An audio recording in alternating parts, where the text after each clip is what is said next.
I'm a Christian and a banker by profession. My question for you is based on your statement that nowhere in the Bible it's mentioned that Jesus Christ is the Son of God. And based on my knowledge and understanding of Bible, I have picked up 2 verses to quote, and I would like only your clarification in the light of Islam. The first one is Matthew chapter 3, verse number 17. And lo, a voice from heaven saying, "This is my beloved Son, in whom I am well pleased." The second is John chapter 3, verse number 16. For God so loved the world that he gave his only begotten Son. So whosoever shall believe in him shall not die but have everlasting life. Strike. You don't have to tell him this verse is enough. He'll tell you which one it is. He'll tell you the whole line.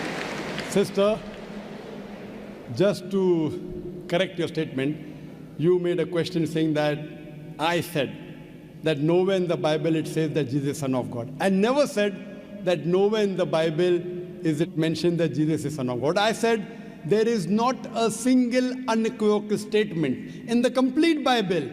There is not a single unambiguous statement in the complete Bible where Jesus Christ, peace be upon him, himself says that I am God, or where he says worship me. I never said the Bible does not say Jesus is Son of God. What I said, there is not a single unambiguous statement, not a single unequivocal statement in the complete Bible where Jesus Christ, peace be upon him, himself says that I am God, or where he says worship me. If you point out any such 2 statements, I'm ready to accept Christianity. If your question assumes that Son of God means Jesus is God, very well I'll reply to your question. Many Christians think that just by the statement Son of God means Jesus is God. Sister, do you know in the Bible, Adam is son of God, Ephraim is son of God, Israel is son of God. God has got sons by the tons in the Bible. That means you haven't read your Bible, sister. So do you mean to say all of them are gods? Is Adam God? Is Ephraim God? Is Israel God? No. Son of God, sister, is a statement used if you read Romans chapter number 8, verse number 14. All those that are led by the Spirit of God, they are sons of God. Means if you follow the commandment of God, if I follow the commandment of God, I am a son of God. In this way, undoubtedly, Jesus Christ, peace be upon him, verily is the most beloved Son of God. Meaning, he is following the commandment of God. I have got no problem at all. If you say Son of God means persons who follow the commandments of God, like it's mentioned in Romans, all those who are led by the Spirit of God, they are sons of God. If I follow the commandment of God, you follow the commandment of God, we are called children of God. Very innocent statement, no problem. So as far as your Matthew is concerned, 3:17 I have clarified. Now coming to your second quotation of Gospel of John chapter 3 verse number 16. But what the Christian missionaries say, no, brother Zakir, Jesus Christ, peace be upon him, is not a normal son. He is the begotten Son of God. And they quote Gospel of John, chapter number 3, verse number 16. For God so loved the world that he gave his only begotten Son. Whosoever believeth in him shall not die, but have everlasting life. Sister, simple question. What is the meaning of the word begotten? He has given it. No, what is the meaning of begotten? He has given his Son to the people. No, sister. Begotten doesn't mean he's given his son. You know English, I know English. Your English is, mashallah, very good. Begotten doesn't mean he's given his son. If I say you have begotten a son. Sorry to interrupt. Don't give metaphorical meaning. English. I'm not a scholar. You're not a scholar, but your English is very good. I'm a layman person. And but sister, your English is very... If I say you have begotten a son, what does it mean? That means you have had sexual relationship with your husband and you begot a son. Begetting is a function of lower animals of sex. How can I attribute this function to Almighty God? Who did God have sex with? Who? That's the reason the scholars of Christianity, if you read the Revised Standard Edition, Revised Standard Version of the Bible, revised by 32 scholars, Christian scholars of the highest eminence, backed by 50 different corporate denominations, they say this word begotten in Gospel of John, chapter number 3, verse number 16, is an interpolation, is a fabrication, is a concoction, and they're thrown out of the Bible.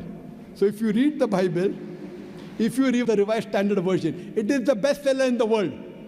Revised Standard Version, revised by not Muslims, not Hindus, 32 Christian scholars of the highest eminence, backed by 50 different corporate denominations. They say this word begotten is not present in the original manuscript of Gospel of John chapter 3 verse 16. What they say, it's an interpolation, it's a fabrication, it's a concoction, it's an adulteration. So Jesus is just like a son, like Adam was son of God, Ephraim was son of God, Israel a son of God. He's a prophet of God. So I've got no problem in accepting that verily Jesus Christ, peace be upon him, was a prophet and a messenger of God, but he was not God. Hope that answers the question, sister. So now, sister. Thank you very much, Dr. Sister, can we reverse the role now? Yes, I definitely. said I was ready to accept Christianity if you prove Jesus was God. Would you accept Islam now? Would you agree that Jesus is the prophet of God? I have still a few more things to clarify. You're most welcome, sister. Why do Muslims refrain from the statement, Son of God? Why? Yes. If I answer the question, will you accept Islam? Mine, it's not a compulsion. I think we have a huge population of Muslims in the world. We Yes. need believers. We do not need only Muslims by name. Yes, so we want Muslim by deed, so we want to become Muslim by deed, not by name. Sister, okay, coming to your question, that why do Muslims refrain from using Son of God as a phrase? Very good question. And that's the reason, sister, if you read the Quran has got 99 attributes to Allah subhanahu wa ta'ala. Ar-Rahman, Ar-Rahim, Al-Hakim, most gracious, most merciful, most wise. But Allah subhanahu wa ta'ala in his last and final revelation, if there's something like Old Testament and New Testament, Quran is the last testament. In his last testament, he has not used the word Ab. In Arabic, Ab means father. Why? He has used the more difficult word Rab. Rab is more difficult to pronounce than Ab, which means the Lord, the cherisher, the sustainer. He has used Rab as attribute but not Ab. Why? Because in the previous revelation which were changed, Bible is the changed form of the Injil. People have misunderstood the meaning of Son of God. They started thinking to be begotten son. For example, if I tell, young son, beta tumne acha sawal pucha. Son, you have asked a very good question. If a son asked a question of the age of 10, son, you have asked a very good question. But if I say, you begotten son, you have asked a very good question, he may punch me. He will not say, oh, Zakir is elderly, he may punch me. That means I'm abusing his mother. If I say, my begotten son, he'll get angry. I'm insinuating that I had sex with his mother. So son is innocent word, begotten son is not innocent. Same way, the son is a very good word, but people started misunderstanding. So to remove this confusion, that's the reason the Quran does not use the word father as attribute to Almighty God. Otherwise it's a good word. So same way, we refrain from using Son of God because people start thinking that he's God. No Christian ever comes and tells me Adam is son of God, Ephraim is son of God. Why? Bible says Israel is son of God. Why don't you come and tell me? Because they are programmed. No Christian has come and told me that the Bible says Ephraim is son of God. No, why? Because they are programmed to believe that Jesus Christ is Almighty God. He never said he's Almighty God. And I told you earlier, in my earlier answer, he never claimed divinity. That means you're insulting Almighty God. That means you're insulting Jesus Christ, peace be upon him. That's what I say. If Christian means a person who follows the teachings of Jesus Christ, peace be upon him, we Muslims are more Christian than the Christians themselves. You know why? Because if you read the Bible, Jesus Christ, peace be upon him, it's mentioned in the Gospel of John, he was circumcised on the 8th day. We Muslims are circumcised, Christians are circumcised. Jesus Christ, peace be upon him, said that you have to follow each and every law of the Bible, each and every commandment. Gospel of Matthew chapter 5 verse number 17 to 20. If you break one law or jittle from the commandment, you shall not enter the kingdom of heaven. If you go to the Old Testament, clearly says in the book of Leviticus, chapter number 11 verse number 7 to 8, in the book of Deuteronomy chapter number 14 verse number 8, in the book of Isaiah chapter 65 verse number 2 to 5, that you shall not have pork. Muslims don't have pork, but Christians have pork. So if Christian means a person who follows the teachings of Jesus Christ, peace be upon him, we Muslims are more Christian than the Christians themselves. The Bible says in the book of Ephesians chapter number 5 verse number 18 that thou shalt not have wine. It's mentioned in the book of Proverbs chapter number 20 verse number 1. Wine is a mocker. You should not have wine. Muslims don't have alcohol, but the Christians have alcohol.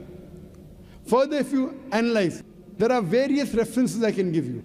So if Christian means one who follows the teachings of Jesus Christ, peace be upon him, I say that I am more Christian than the Christians themselves. If you become a Muslim, you are a more better practicing Christian than the so-called namesake Christians. Yes, sister. Can I ask something? Sure, yeah. all right. You're most welcome, sister. I would not like to cross-question or criticize your statement. Sister, you're most welcome to cross-question me. You're most welcome to criticize me. I love it. Unless a person doesn't cross-examine. See, suppose I want to prove something. If I say this is the best, I want to check it out whether it's best or not. That's right. Because a logical person, so please, sister, cross-examine me, criticize me, attack me. Once you're convinced, then you accept it. Yes, sister, go ahead. I will definitely not intend to do something like this. The object of questioning more is to know more so that I know what I follow is right. That's all. Thank you very much. Sister can ask any question, no problem. You're most welcome. Whether your intention is very good, but I went to the extent of saying even your intention is bad, no problem. But your intention is very good, sister. So you can ask any questions, and you don't have to accept Islam. No one can force you. Quran says, La ikraha fid deen. There is no compulsion in religion. Truth stands out clear from error. So don't think that if I answer a question, you have to accept. On the day of judgment, only give the evidence that I gave you the answer. Yes, sister. Any questions? Thank you very much. Yes, sister.